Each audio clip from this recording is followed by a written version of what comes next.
नमस्कार दोस्तों, स्वागत है आप सभी का एपेक्स के इस लर्निंग वर्ल्ड में। मैं हूं रमन कुमार और आप हैं मेरे साथ इंग्लिश लैंग्वेज के एक बेहतरीन कॉन्सेप्ट में। आज के इस क्लास में हम लोग जो सीखने वाले हैं वो नाउन के बारे में सीखने वाले हैं। आज का ये पूरा वीडियो मेरा जो डेडिकेट रहेगा वो नाउन के बारे में ही रहेगा, जिसमें हम लोग ये देखेंगे कि नाउन होता क्या है, उसका आइडेंटिफिकेशन क्या होता है और सेंटेंस में नाउन को पहचानने का तरीका क्या होता है। तो चलिए जानते हैं एक एक करके कि नाउन होता क्या है। आज का जो हम सबसे पहले जो सीखने वाले हैं उसके को मैं हाईलाइट कर दूं। सबसे पहला कि what is noun. What is noun हम लोगों का सबसे पहला कंसर्न होगा कि नाउन होता क्या है। उसके बाद हम लोग पढ़ेंगे identification of noun. Identification of a noun हम लोग पढ़ेंगे आइडेंटिफिकेशन ऑफ अ नाउन। और इसके बाद हम लोग पढ़ेंगे kinds of a noun. Kinds of a noun मैं यहाँ उस काइंड का बात नहीं कर रहा हूँ जिसके बारे में आप लोगों को ऑलरेडी पता होगा। Noun, proper noun, common noun, collective noun या काउंटेबल नाउन, अनकाउंटेबल नाउन, वो तो बाद की बात है। हम लोग देखेंगे कि काइंड्स का नाउन का कितने प्रकार का काइंड होता है, किस किस तरह का वर्ड सेंटेंस में नाउन के तरह काम करेगा। ये तीन मेन फोकस आज के इस वीडियो में हम लोग देखने वाले हैं, जिसमें सबसे पहला कंसर्न हम लोगों का रहेगा कि नाउन होता क्या है। दूसरा, सर सेंटेंस में नाउन को पहचाना कैसे जाता है। और तीसरा, नाउन किस किस प्रकार का देखने को मिलेगा आपको सेंटेंस में। क्योंकि आगे चल के आप जब इसमें मैं आपको पढ़ाऊंगा तो बताऊंगा कि एक वर्ड भी नाउन हो सकता है सेंटेंस में, एक क्लॉज भी नाउन हो सकता है और कभी कभी सेंटेंस में एक फ्रेज भी नाउन के जैसा काम करता है। तो सेंटेंस में जो नाउन है वो किस तरह से देखेंगे, वो मेनली देखा जाए तो आइडेंटिफिकेशन ऑफ नाउन में ही आ जाता है। बट हम लोग एक एक करके इस तीनों चीज़ों के बारे में अच्छे से जानेंगे। तो चलिए देखते हैं और समझने की कोशिश करते हैं। तो चलिए दोस्तों, नाउन के बारे में हम लोग सीखने वाले हैं। तो सबसे पहला जो है जो मैंने आप लोगों को बताया कि नाउन होता क्या है। अगर कोई आपसे पूछे कि नाउन होता क्या है तो आप एक छोटा सा डेफिनेशन आप दे सकते हो कि किसी भी चीज़ के नाम को नाउन कहते हैं। Noun is the name of anything और एनीवन। मतलब किसी भी चीज़ के, किसी भी पर्सन के, किसी भी सामान के, किसी भी चीज़ को जिसको आप आइडेंटिफाई कर रहे हो, आपके अगल बगल में हर वो चीज़ जिसको आप फील कर पा रहे हो, देख पा रहे हो, टच कर पा रहे हो, उसको आइडेंटिफाई कर पा रहे हो, वो सारे के सारे चीज़ों को हम लोग नाउन कहते हैं। चाहे वो कुछ भी है, चाहे आप ये वाइट बोर्ड देख लो, चाहे आप जिस फ़ोन पे मुझे देख रहे हो वो फ़ोन, दोनों के दोनों ही नाउन है। मतलब किसी भी चीज़ को आइडेंटिफाई कर पा रहे हैं तो कहीं ना कहीं उसके नाम से आइडेंटिफाई कर पा रहे हैं, तो वो जो नाउन है, नाम है, वही तो नाउन है। मतलब आपका नाम भी आप एक नाउन है, मेरा नाम भी एक नाउन है। मतलब आप भी नाउन हो, हम भी नाउन है। क्यों? क्योंकि कहीं ना कहीं एक दूसरे को आइडेंटिफाई आपके नाम से हो रहा है, मेरे नाम से हो रहा है, इसी वजह से ये दोनों के दोनों नाउन है। तो अगर कोई डेफिनेशन आपसे पूछे कि नाउन होता क्या है तो आप बोल दोगे कि a noun is the name of anything. A noun is the name of anything और एनीवन। तो उम्मीद करते हैं कि आप लोगों को समझ में आ गया होगा कि किसी भी चीज़ के नामों को जिसको आप आइडेंटिफाई कर पा रहे हो, हर वो चीज़ नाउन होता है। चाहे कुछ एग्जाम्पल से हम लोग देखने की कोशिश करते हैं। जैसे कि मान लीजिए एक एग्जाम्पल मैं आप लोगों के सामने रखूं कि राधा, सर नाम है, क्या हो गया? नाउन हो गया। सर राम क्या है? सर नाम है, नाउन हो गया। टेबल नाम है, नाउन हो गया। कार नाम है, नाउन हो गया। इसी तरह प्लेस नाम है, नाउन हो गया। मतलब हर वो चीज़ जो किसी ना किसी नाम को बताता है, हर वो पर्सन जो किसी ना किसी के नाम को बताता है, उन सारे नामों को नाउन कहा जाता है। तो उम्मीद करते हैं कि आप लोगों को समझ में आ गया होगा कि नाउन होता क्या है। अब सबसे बड़ी बात आती है कि सेंटेंस में डेफिनेशन ये बच्चों को पता होता है कि नाउन किसे कहते हैं। किसी से भी आप पूछ लोगे सबको पता है कि किसी भी नाम को नाउन कहते हैं। लेकिन सबसे बड़ा कंडीशन क्या होता है कि सेंटेंस में नाउन को कैसे पहचाना जाता है। जैसे मैं आप लोगों के लिए एक एग्जांपल मैं यहाँ देता हूँ और आपसे पूछूं, ही वेंट होम yesterday। और एक और एग्जांपल मैं आपके सामने रख रहा हूँ, ही लाइक्स हिज होम।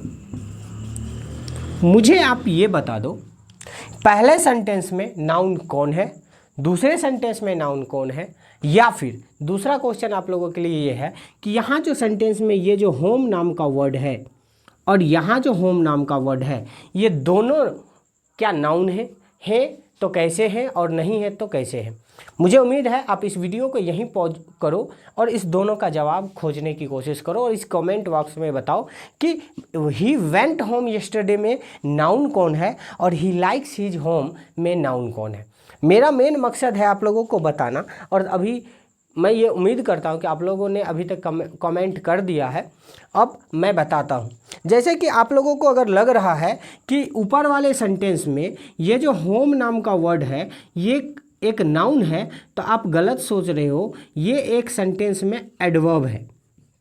वहीं अगर नीचे वाले दूसरे सेंटेंस में देखा जाए तो ये जो होम देख रहे हो ये सेंटेंस का नाउन है। अब सबसे बड़ा कन्फ्यूजन आता क्या है कि सर एक वर्ड है, एक मीनिंग है, स्पेलिंग एक है, बट एक सेंटेंस में वो एडवर्ब का काम कर रहा है, वहीं दूसरे सेंटेंस में वो नाउन का काम कर रहा है। ऐसा क्या है कि दोनों में ये दो तरह का काम कर रहा है? सर वजह क्या है कि सब लोग पढ़ते हैं कि नाउन किसी भी नाम को कहते हैं, ठीक है, ये गलत नहीं है कि किसी के नाम को नाउन कहते हैं, बट सेंटेंस में किसी नाम को नाउन की तरह पेश किया जाए ऐसा संभव नहीं है। वहाँ आपको तब समझ में आएगा कि नाउन कौन सा है। सेंटेंस में मान लीजिए कि ये सारे के सारे वर्ड आपके जाना पहचाना है, लेकिन अगर एग्जामिनर आपके सामने कुछ ऐसे इस प्रकार का नाउन डाल दे या फिर इस तरह का वर्ड डाल दे जिसका मीनिंग आपको नहीं पता हो, तो उस समय आप सेंटेंस में नाउन को कैसे पहचान पाओगे? इसके लिए आपको सबसे पहले समझना होगा कि आइडेंटिफिकेशन क्या होता है नाउन का। तो चलिए अब हम लोग जो सीखने वाले हैं वो सीखने वाले हैं आइडेंटिफिकेशन ऑफ अ नाउन। तो चलिए दोस्तों हेडिंग डालते हैं हम लोग, identification of noun. Identification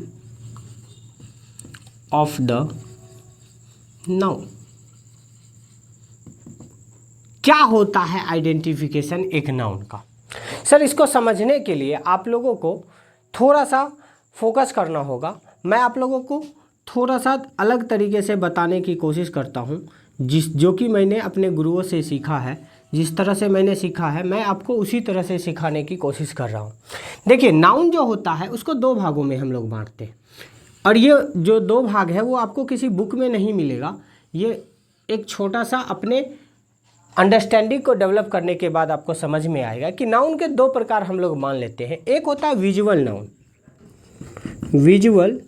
noun, और एक होता है नॉन विजुअल नाउन।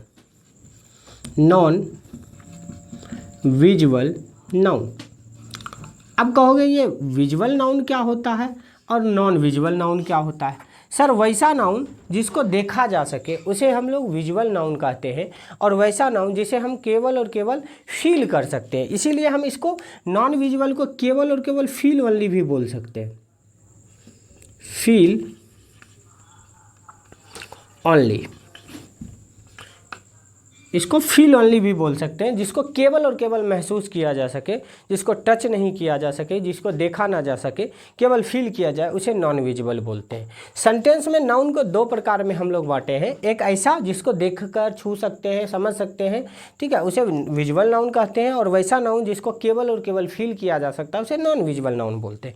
अब ये जो विजुअल नाउन है, ये इस विजुअल नाउन के भी दो प्रकार होते हैं। कितने प्रकार होते हैं? दो प्रकार होते हैं। आप समझ पाओगे, ये दो प्रकार होते हैं। एक पर्सन होते हैं, वैसा नाउन जो विजुअल भी है और जो पर्सन को दिखाए, और एक ऐसे होते हैं जो अदर्स कैटेगरी में आते हैं। अदर्स बोले तो एनिमल्स हो गए, प्लेस हो गए, थिंग्स हो गए, इन सारे चीज़ को, पर्सन के अलावा जो भी विजुअल नाउन है जिसको महसूस किया जा सकता है, देखा जा सकता है, टच किया जा सकता है, वो सारे के सारे अदर्स में आ गए। मतलब विजुअल नाउन उसे बोला जाता है जिसको देखा जा सके, छुआ जा सके, टच किया जा सके, उसे विजुअल नाउन। और नॉन विजुअल मतलब जिसे केवल फील किया जाता है। अब वैसा नाउन जो विजुअल नाउन है उसके भी दो प्रकार हम लोगों ने निकाला। एक ऐसा जो केवल और केवल पर्सन को बताता है और अदर में आ जाता है, एनिमल, प्लेस, थिंग्स, इन सारी चीज़ों को अदर में हम लोग रखते हैं। अब फोकस क्या होता है कि जब हम आइडेंटिफिकेशन ऑफ नाउन की बात करते हैं तो नाउन को पहचान करने के लिए हम लोग एक एक करके समझते हैं कि नाउन को कैसे पहचानते हैं। अगर सेंटेंस में कोई नाउन पर्सन को बता रहा है तो वो कहीं ना कहीं सेंटेंस में दो चीज़ों का रिप्लाई आता है। ध्यान से देखिएगा, अगर कोई पर्सन है और हम उसके बारे में जानना चाहते हैं तो हम पूछेंगे कौन है आप, हु आर यू। मतलब सेंटेंस में नाउन को पता करना है और वो नाउन विजुअल नाउन में भी पर्सन को बता रहा है तो वो कहीं ना कहीं सेंटेंस में रिप्लाई होगा हु का। और अगर वो रिप्लाई होता है हु का तो सेंटेंस में वो क्या कहलाएगा सर, नाउन कहलाएगा। क्या कहलाएगा? नाउन कहलाएगा। मुझे उम्मीद है कि आप लोगों को ये समझ में आ गया होगा कि अगर कोई नाउन पर्सन को बता रहा है तो वो कहीं ना कहीं रिप्लाई होगा हु का। मतलब सेंटेंस में वर्ब से हम ये क्वेश्चन करेंगे कि कौन हो तुम, और उसका जो रिप्लाई आएगा वही सेंटेंस का नाउन बनेगा। अब होता क्या है कि हु का रिप्लाई तो नाउन बनता है। जिस तरह आप लोगों ने पढ़ा होगा कि सर ही सब्जेक्टिव केस होता है और इसका हिम जो होता है ऑब्जेक्टिव केस होता है। उसी तरह जब हम बात करते हैं हु नाम के वर्ड का तो हु तो सेंटेंस में एज अ सब्जेक्ट यूज हो जाता है, लेकिन जब बात आती है ऑब्जेक्टिव केस का तो ये जो ऑब्जेक्टिव केस होता है वो होता है इसका हुम। मतलब अगर सेंटेंस में रिप्लाई ऑफ हुम मिले तो इस केस में भी कोई ना कोई पर्सन नाउन का ही काम करेगा, मतलब नाउन होगा। मतलब अगर सेंटेंस में आइडेंटिफिकेशन ऑफ नाउन में अगर कोई नाउन विजुअल नाउन है और वो पर्सन का बता रहा है तो वो या तो हु का रिप्लाई होगा नहीं तो हुम का रिप्लाई होगा। हु और हुम का रिप्लाई बोले तो कैसे कि अगर वो हु का रिप्लाई होता है तो वो नाउन तो बनेगा लेकिन वो सेंटेंस का सब्जेक्ट बनेगा। क्या बनेगा? सब्जेक्ट बनेगा। और अगर वो हुम का रिप्लाई हो रहा है तो वो सेंटेंस का ऑब्जेक्ट बनेगा। मतलब सेंटेंस में पर्सन को, अगर कोई पर्सन सेंटेंस में नाउन के तरह काम कर रहा है तो वो या तो हु का रिप्लाई होगा नहीं तो हुम का रिप्लाई होगा। आप यहाँ से देख सकते हो। मैं आपको एक एक करके एग्जांपल से भी समझाऊंगा कि कैसे कोई पर्सन सेंटेंस में नाउन होता है तो वो हु का रिप्लाई होता है या फिर हुम का रिप्लाई। कंडीशन बस इतना ही है कि अगर वो हु का रिप्लाई है तो वो सेंटेंस का सब्जेक्ट की तरह काम करेगा, और अगर वो हुम का रिप्लाई है तो सेंटेंस में ऑब्जेक्ट की तरह काम करेगा। आगे बढ़ते हैं। अगर पर्सन ना हो तो कोई थिंग हो, कोई एनिमल हो, कोई प्लेस हो, तब क्या करेंगे? तो याद रखिएगा, अगर कोई पर्सन है तब तो हु या हुम का रिप्लाई आएगा। अदर कोई भी चीज़ हो याद रखिएगा ये रिप्लाई ऑफ व्हाट आएगा, रिप्लाई ऑफ व्हाट आएगा। अब कंडीशन क्या है कि सर इसमें कोई सब्जेक्ट और ऑब्जेक्ट का झमेला नहीं है, ऐसा कोई दिक्कत ही नहीं है। यहाँ पर्सन में क्या है कि सब्जेक्ट के लिए हु का रिप्लाई होना चाहिए और ऑब्जेक्ट के लिए हुम का रिप्लाई होना चाहिए, लेकिन अदर चीज़ों के लिए हमको एक ही रिप्लाई आता है, व्हाट का रिप्लाई आता है। चाहे वो सेंटेंस का सब्जेक्ट की तरह हो चाहे वो सेंटेंस में ऑब्जेक्ट हो, इससे कोई फर्क नहीं पड़ता है। सब्जेक्ट रहेगा तो भी रिप्लाई ऑफ हु आएगा, ऑब्जेक्ट रहेगा तो भी रिप्लाई ऑफ व्हाट आएगा। मेरा माफ़ कीजिएगा, अदर में क्या मैंने बोला कि reply of what he sentence का सब्जेक्ट भी होगा और ऑब्जेक्ट भी होगा। कंडीशन ऐसा क्यों होता है? जैसे ही का हिम होता है, हु का हुम होता है, लेकिन व्हाट का सब्जेक्टिव केस भी व्हाट होता है और ऑब्जेक्टिव केस भी व्हाट होता है। तो उम्मीद करते हैं कि आप लोगों को समझ में आ गया होगा। अब देखते हैं नॉन विजुअल नाउन को कैसे हम लोग पहचानते हैं। नॉन विजुअल नाउन, अब देखिए जैसे कोई आदमी रहता है तो हम ये पूछते हैं कि कौन हो तुम, कोई सामान रहता है तो हम बोलते हैं क्या है ये।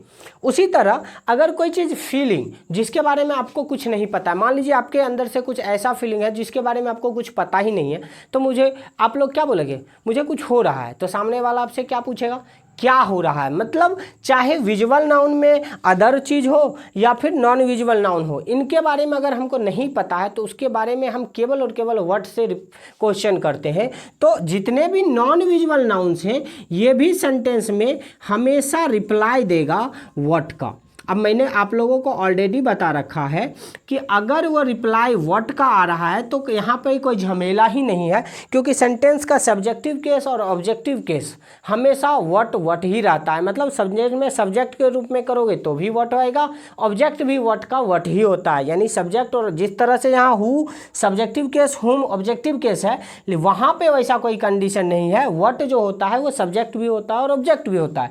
इस कंडीशन में अगर कोई सेंटेंस का सब्जेक्ट है तो भी वो व्हाट का रिप्लाई आएगा, और कोई सेंटेंस का ऑब्जेक्ट है तो भी वो व्हाट का रिप्लाई आएगा। मतलब सेंटेंस में चाहे वो सब्जेक्ट के जगह पर हो या ऑब्जेक्ट के जगह पर हो, नॉन विजुअल नाउन को पता करने के लिए केवल और केवल वो रिप्लाई किसका होगा, व्हाट का होगा। अदर चीज़ों में भी वो रिप्लाई ऑफ व्हाट होगा। लेकिन फोकस कहाँ हमको करना है कि अगर कोई नाउन जो विजुअल नाउन है और वह सेंटेंस में पर्सन को बता रहा है तो पर्सन में हमेशा हमको केयरफुल रहना पड़ेगा, क्योंकि सेंटेंस में सब्जेक्ट के रूप में अगर कोई पर्सन है और वो नाउन का काम कर रहा है तो वो रिप्लाई ऑफ हु होगा। लेकिन अगर वो सेंटेंस में पर्सन सब्जेक्ट केस में नहीं, सब्जेक्टिव केस में नहीं है, ऑब्जेक्टिव केस में है, तो इस कंडीशन में वो रिप्लाई ऑफ हुम होगा। मतलब हमको इस पूरे आइडेंटिफिकेशन ऑफ नाउन में फोकस कहाँ करना है कि अगर कोई सेंटेंस में नाउन है तो वो तीनों चीज़ों का रिप्लाई आएगा, या तो रिप्लाई ऑफ हु आएगा, रिप्लाई ऑफ हुम आएगा, या फिर रिप्लाई ऑफ व्हाट आएगा। मतलब अगर पूरे सेंटेंस में, पूरे इंग्लिश लैंग्वेज में कहीं पर भी सेंटेंस में नाउन है तो वो तीन चीज़ का ही रिप्लाई आएगा, या तो सब्जेक्ट रिप्लाई ऑफ हु आएगा, नहीं तो रिप्लाई ऑफ हुम आएगा, नहीं तो रिप्लाई ऑफ व्हाट आएगा। तो मुझे उम्मीद है कि आप लोगों को ये समझ में आ गया होगा कि नाउन को सेंटेंस में कैसे पहचाना जाता है। अब हम लोग जो जानेंगे वो एक एक करके समझेंगे, एक एक एग्जाम्पल से समझेंगे कि किस तरह से हम ये समझेंगे कि ये नाउन किस किस प्रकार का होता है। कैसे हम ये देखेंगे कि हु का रिप्लाई नाउन होता है, हुम का रिप्लाई नाउन होता है, व्हाट का रिप्लाई नाउन होता है, और व्हाट का रिप्लाई नॉन विजुअल नाउन में भी नाउन होता है। तो चलिए सीखते हैं। तो चलिए दोस्तों, जैसा कि मैंने आप लोगों को बताया और मुझे उम्मीद है कि आप लोगों को समझ में आ गया है, नोट के रूप में मैं आप लोगों को आइडेंटिफिकेशन ऑफ नाउन में एक बात और लिखवाना चाहता हूँ। जैसा कि मैंने अभी जस्ट थोड़ा ही देर पहले मैंने आप लोगों को बताया कि अगर कोई सेंटेंस में नाउन है तो उसका वो केवल और केवल तीन चीज़ का रिप्लाई होगा, या तो वो रिप्लाई ऑफ हु होगा, या फिर रिप्लाई ऑफ हुम होगा, या फिर रिप्लाई ऑफ व्हाट होगा। अगर सेंटेंस में नाउन है तो नाउन बनने का केवल और केवल यही तीन कंडीशन है। मतलब अगर आपको ये याद ना हो कि नाउन किसी नाम को कहते हैं, noun is the name of anything और एनीवन, या noun is the name of any person, place, feeling, emotion, इस तरह का डेफिनेशन अगर नहीं भी याद है तो आपको कोई दिक्कत की बात नहीं है, क्योंकि ये सेंटेंस में ये डेफिनेशन आपका काम नहीं देने वाला है। क्योंकि सेंटेंस में हमको नाउन को चूज करना है, नाउन को आइडेंटिफाई करना पड़ता है और उसके हिसाब से काम करना पड़ता है। जबकि ये डेफिनेशन आपको हर जगह काम नहीं देगा, लेकिन ये जो डेफिनेशन मैं आपको लिखाने वाला हूँ वो आपको हर एक सेंटेंस में, हर एक जगह, चाहे आप किसी भी एग्ज़ाम का तैयारी कर रहे हो, चाहे आप बोर्ड एग्जाम की तैयारी कर रहे हो या कम्पिटिटिव एग्जामिनेशन की तैयारी कर रहे हो, डजेंट मैटर, हर जगह ये रूल फॉलो करेगा। क्योंकि चाहे एग्ज़ाम बदल जाए, लैंग्वेज का पैटर्न नहीं बदल सकता। हम लोग लैंग्वेज पढ़ रहे हैं तो उसमें हम लोगों को कोई दिक्कत होने वाला नहीं है। तो अगर कोई, मैं आप लोगों को नोट के रूप में लिखाना चाहता हूँ कि अगर नाउन को पता है, सीधा सिंपल से लिखना कि reply of who, reply of whom और reply of what is called noun. मतलब सेंटेंस में जो हु का रिप्लाई दे दे whom का रिप्लाई दे दे या what का रिप्लाई दे दे उसे ही नाउन कहते हैं, उसे ही नाउन कहा जाता है। चलिए एक एक करके एग्जाम्पल से समझते हैं कि नाउन कैसे कहा जाता है। जैसे कि मैं एक नाम लिखता हूं, राधिका नोज कृष्णा। राधिका नोज कृष्णा, राधिका कृष्णा को जानती है। अब देखो इस सेंटेंस में आप सभी को पता है कि राधिका नाम का वर्ड सेंटेंस का नाउन है, कृष्णा नाम का वर्ड सेंटेंस का नाउन है। अब ये बात एक समय के लिए आप समझ लो कि हमको नहीं पता है कि ये दोनों नाउन है, तो हम कैसे पता करेंगे? तो इसके लिए सिंपल सा कंडीशन है, सेंटेंस में जो वर्ब है उस वर्ब से क्वेश्चन करना है। नोज नाम का वर्ब है इस सेंटेंस में, इस वर्ब से हम क्वेश्चन करते हैं कि क्वेश्चन क्या लगाते हैं। देखो ध्यान से, ये तो सेंटेंस का सब्जेक्ट है, ये आप जानते हो कि ये सेंटेंस का सब्जेक्ट है। अब इस सब्जेक्ट के जगह पर हम एक क्वेश्चन करते हैं। क्या क्वेश्चन करते हैं? हु। हम लोग एक क्वेश्चन करते हैं इस वर्ब से। क्या क्वेश्चन किए? Who knows Krishna. Who knows Krishna, कौन जानता है कृष्णा को, कौन जानती है कृष्णा को। दोनों में से जो लड़का है तो जानता है, लड़की है तो जानती है। तो अब इसका जो रिप्लाई आएगा, आपको पता है कि जैसे ही मैंने ये बोला हु नोज कृष्णा, कौन जानता है कृष्णा को या कौन जानती है कृष्णा को, आप एक वर्ड में बोलोगे सर राधिका जानती है कृष्णा को। मतलब ये कहीं ना कहीं ये जो राधिका नाम का वर्ड है ये रिप्लाई किसका है? Reply of who. अगर ये रिप्लाई ऑफ हु है तो ये पूरा राधिका जो है सेंटेंस में क्या बन रहा है सर? नाउन बन रहा है। और ये नाउन काम किस तरह से कर रहा है? सब्जेक्ट के रूप में कर रहा है। तो मुझे उम्मीद है कि नाउन में रिप्लाई, ये जो सब्जेक्ट के रूप में ये जो राधिका नाम का नाउन है, ये हु का रिप्लाई कैसे हुआ और ये नाउन कैसे बना, मुझे उम्मीद है कि आप लोगों को समझ में आ गया। अब आ जाते हैं यही हुम के बारे में। राधिका नोज, राधिका जानती है, राधिका जानती है हुम। राधिका जानती है हुम। राधिका जानती है हुम। किसको जानती है? अब ध्यान से देखो, हुम का मतलब होता है किसका, किसको, इस तरह का मीनिंग देता है हिंदी मीनिंग। तो राधिका जानती है किसको? आप बोलोगे कृष्णा को। मतलब ध्यान से देखो कि ये जो हुम है वो हुम का जो रिप्लाई है वो क्या आता है? कृष्णा आ रहा है। तो कहीं ना कहीं ये भी क्या है? एक नाउन है। और ये नाउन है क्योंकि ये हुम का रिप्लाई है। और सेंटेंस में इस वर्ब का ये ऑब्जेक्ट के रूप में भी काम कर रहा है, क्योंकि मैंने आप लोगों को ऑलरेडी बता रखा है कि अगर रिप्लाई ऑफ हु आता है तो सेंटेंस का सब्जेक्ट बनेगा और रिप्लाई ऑफ हुम आता है तो सेंटेंस का ऑब्जेक्ट बनेगा। मतलब ये नाउन तो है ही, ये भी नाउन है, लेकिन एक हु का रिप्लाई होने की वजह से ये सेंटेंस का सब्जेक्ट है और ये हुम का रिप्लाई होने का सेंटेंस का ऑब्जेक्ट है। तो मुझे उम्मीद है कि आप लोगों को ये समझ में आ गया होगा कि कैसे एक पर्सन को जो नाउन के तरह काम कर रहा है तो वो हु का रिप्लाई बनता है और हुम का रिप्लाई बनता है। अगर वो हु और हुम का रिप्लाई बन रहा है इसका मतलब है कि वो सेंटेंस में नाउन है। और यहाँ हम कंडीशनली यानी प्रूव कर सकते हैं, ये बोल सकते हैं कि हाँ ये राधिका जो है इस सेंटेंस में नाउन की तरह काम कर रहा है, कृष्णा जो है वो नाउन की तरह से काम कर रहा है। और ये कैसे कर रहा है इसका जवाब है क्योंकि ये रिप्लाई ऑफ हु है या फिर रिप्लाई ऑफ हुम है। तो मुझे उम्मीद है कि आप लोगों को ये समझ में आ गया होगा। चलिए दोस्तों कुछ और एग्जाम्पल्स लेते हैं। जैसे कि मैं आप लोगों के सामने एक एग्जाम्पल लिखता हूँ, the chair has been painted. The chair has been painted. अब आप ध्यान से देखो इस सेंटेंस में वर्ब कौन है? आप बोलोगे हैज बीन पेंटेड, ये सेंटेंस का वर्ब है। अब मुझे बताओ नाउन कौन है? आप सब बोलोगे कि चेयर जो है इस सेंटेंस का नाउन है, लेकिन एक समय के लिए हम ये समझ लेते हैं कि ये हमारा नाउन है कि नहीं है, हमको नहीं पता है। तो इसके लिए हमको क्या करना होगा? जैसा कि आप देख सकते हो कि वर्ब हमारा हैज बीन पेंटेड है और इस वर्ब का ये सब्जेक्ट बन रहा है। कैसे बन रहा है सर? ये सब्जेक्ट इसलिए बन रहा है क्योंकि पेंट किया गया है चेयर को। मतलब ये सेंटेंस का अगर देखा जाए तो ध्यान से देखोगे तो ये पैसिव वॉइस का है, लेकिन सब्जेक्ट बन रहा है, होना चाहिए ऑब्जेक्ट, बट पैसिव वॉइस में ये सब्जेक्ट का काम कर रहा है। क्योंकि जब आप एक्टिव वॉइस और पैसिव वॉइस पढ़ोगे तो एक्टिव वॉइस में जो सब्जेक्ट होता है वो ऑब्जेक्ट में कन्वर्ट हो जाता है प्रेपोजिशन का, और जो ऑब्जेक्ट होता है वो न्यू सब्जेक्ट में यानी सब्जेक्ट के रूप में काम कर रहा है। खैर वो बाद की बात है, अभी आप समझो कि ये चेयर जो है सेंटेंस का सब्जेक्ट है। अब ये नाउन है या नहीं है, या सब्जेक्ट भी है तो कैसे पता चलेगा? तो इसका सिंपल सा कंडीशन है। अब देखो चेयर कोई पर्सन तो होता नहीं है, मतलब ये हु और हुम का रिप्लाई तो देगा नहीं, तो बचा क्या? व्हाट का रिप्लाई। तो देखते हैं, व्हाट हैज बीन पेंटेड। हम लोगों ने यहाँ से एक क्वेश्चन किया, यहाँ सब्जेक्ट जो है हुम का, मैं वहाँ से एक वर्ड क्वेश्चन किया, यहाँ से एक क्वेश्चन रिप्लाई मांगा, रिप्लाई ऑफ व्हाट, भाई क्या पेंटेड किया गया। और जैसे ही इसका रिप्लाई हम लोगों ने मांगा तो इसका रिप्लाई क्या आया? सर चेयर आया। कहीं ना कहीं चेयर आया, मतलब ये रिप्लाई ऑफ व्हाट है, तो ये सेंटेंस का क्या है? नाउन है।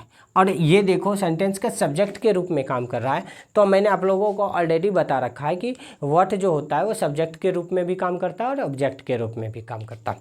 जैसे एक और एग्जाम्पल मैं आप लोगों के सामने देना चाहूँगा, आप ध्यान से देखो। हम बोलेंगे he has painted, he has painted the chair. अब ध्यान से देखो, इस सेंटेंस में अगर आप ध्यान से देखो तो वर्ब क्या है? Has painted. ये हमारा सेंटेंस का वर्ब है। अब चेयर नाउन है कि नहीं है, इसको पता करने का सिंपल सा तरीका है, ये व्हाट का रिप्लाई होगा। अगर ये व्हाट का रिप्लाई है तो ये नाउन होगा, नहीं तो नहीं होगा, क्योंकि ये पर्सन तो है नहीं जो हुम का रिप्लाई होगा। तो ही हैज़ बीन पेंटेड, उसने पेंट कर दिया था, उसने पेंट कर लिया है। क्या पेंट कर लिया है? तो आप बोलोगे सर चेयर को पेंट कर लिया। अभी देखो ये जो चेयर है वो कहीं ना कहीं सेंटेंस का रिप्लाई ऑफ व्हाट आ रहा है, ये रिप्लाई ऑफ व्हाट है, तो सबसे पहले तो ये सेंटेंस का नाउन है। और ये नाउन सब्जेक्ट बन रहा है कि ऑब्जेक्ट बन रहा है? आप बोलोगे सर इस वर्ब का तो सब्जेक्ट है, ही नाम का है, वर्ड है, तो ये क्या बनेगा? ऑब्जेक्ट बनेगा। मतलब यहाँ ये ऑब्जेक्ट का, मतलब ये चेयर यहाँ सब्जेक्ट बन रहा है और ये चेयर यहाँ ऑब्जेक्ट बन रहा है। तो मुझे उम्मीद है कि किस तरह से एक वर्ड का रिप्लाई सब्जेक्ट, सेंटेंस का सब्जेक्ट भी बनता है और ऑब्जेक्ट भी बनता है, वो आप लोगों को अच्छी तरह से समझ में आ गया है। चलिए अब कुछ एक दो एग्जाम्पल नॉन विजुअल नाउन का भी ले लेते हैं। तो चलिए दोस्तों, नॉन विजुअल नाउन का भी कुछ एग्जाम्पल्स ले लेते हैं। जैसे कि एक एग्जाम्पल मैं आप लोगों के लिए लिख रहा हूँ, honesty, honesty is the best policy। honesty is the best policy। अब ये सेंटेंस में वर्ब कौन है? आप बोलोगे इज नाम का वर्ब है। अब पूछते हैं what is the best policy. Best policy क्या है? क्योंकि ऑनेस्टी को तो आप देख नहीं सकते हो, केवल महसूस कर सकते हो, समझ सकते हो हाँ ये ऑनेस्ट है और इसकी ऑनेस्टी, इसकी ईमानदारी अच्छा है या खराब है, जिस तरह का बात आप बोल सकते हो। तो यहाँ व्हाट का रिप्लाई आना चाहिए। ये जो ऑनेस्टी है ये सेंटेंस में व्हाट का रिप्लाई है। किसका रिप्लाई है? Reply of what. और अगर ये रिप्लाई ऑफ व्हाट आ रहा है तो ये सेंटेंस का क्या बन रहा है? नाउन बन रहा है। और मैंने ऑलरेडी बता रखा है कि ये वर्ब का ये सब्जेक्ट बनेगा, तो ये सब्जेक्ट की तरह काम कर रहा है। अच्छा, इसी में ऑनेस्टी इज व्हाट, ऑनेस्टी क्या है? आप बोलोगे ऑनेस्टी एक बेस्ट पॉलिसी है। मतलब मेनली हम पॉलिसी के बारे में बात करें। ऑनेस्टी क्या है? एक पॉलिसी है। मतलब ये पॉलिसी जो है ये रिप्लाई ऑफ व्हाट आ रहा है, क्योंकि आप बोलोगे ऑनेस्टी क्या है। ऑनेस्टी क्या है मतलब व्हाट का रिप्लाई आया। जैसे ही कोई सेंटेंस में कोई वर्ड व्हाट का रिप्लाई आता है तो वो क्या बनता है? नाउन बनता है। और ये ऑब्जेक्ट की तरह काम कर रहा है। आगे चल के मैं आप लोगों को बताऊंगा कि ये पूरा चीज़, ये जो आप देख रहे हो, ये द बेस्ट पॉलिसी, ये जो द बेस्ट पॉलिसी है ये भी इस वर्ब का रिप्लाई ऑफ व्हाट आ रहा है। और ये रिप्लाई ऑफ व्हाट आ रहा है तो कहीं ना कहीं ये भी एक नाउन बनेगा। क्या बनेगा सर? नाउन बनेगा। और जब मैं आपको काइंड्स ऑफ नाउन पढ़ाऊंगा, जो कि मुझे लगता है कि आपको अगले वीडियो में देखने को मिलेगा, क्योंकि वीडियो काफ़ी बड़ा होने जा रहा है, इसलिए मैं आपको ये पढ़ाने के बाद क्लोज कर दूंगा, क्योंकि ज़्यादा वीडियो बड़ा होने से दिक्कत आती है अपलोड करने में, एडिटिंग करने में बहुत सारा प्रॉब्लम आता है। तो मैं आपको छोटे छोटे वीडियो में ही हर कॉन्सेप्ट के बारे में पढ़ाता जाऊंगा। तो आप देखो ध्यान से, मैंने क्या बोला कि ऑनेस्टी यहाँ सेंटेंस का सब्जेक्ट और व्हाट का रिप्लाई है तो नाउन बना।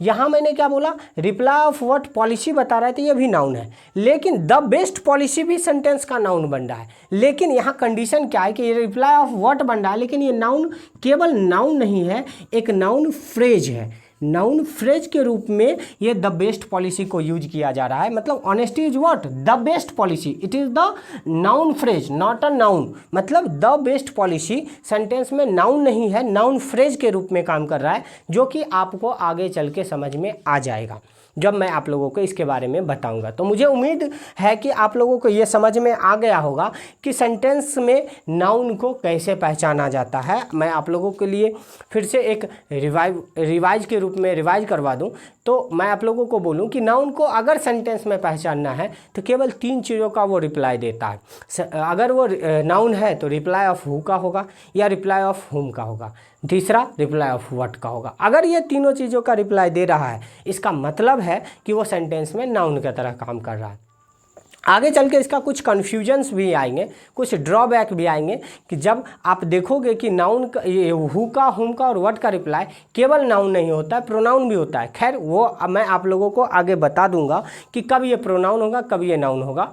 फिलहाल मैंने आप लोगों को बस ये बताने की कोशिश किया है कि सेंटेंस में नाउन है तो कैसे पहचानना है और वो किस चीज़ का रिप्लाई होगा। तो आशा करते हैं कि आप लोगों को समझ में आ गया होगा, और अगर आप लोगों को ये वीडियो पसंद आया है तो अपने दोस्तों के साथ शेयर कीजिए, लाइक कीजिए, कमेंट कीजिए और सब्सक्राइब ज़रूर कीजिए। और उम्मीद करते हैं और आगे इसी तरह से आप लोगों के लिए वीडियो लाता रहूँगा और आप लोगों को कोशिश करता रहूँगा कि कुछ नया कंटेंट आपको मिले। चलिए मिलते हैं नेक्स्ट वीडियो में, तब तक के लिए घर में रहिए, सुरक्षित रहिए। जय हिंद।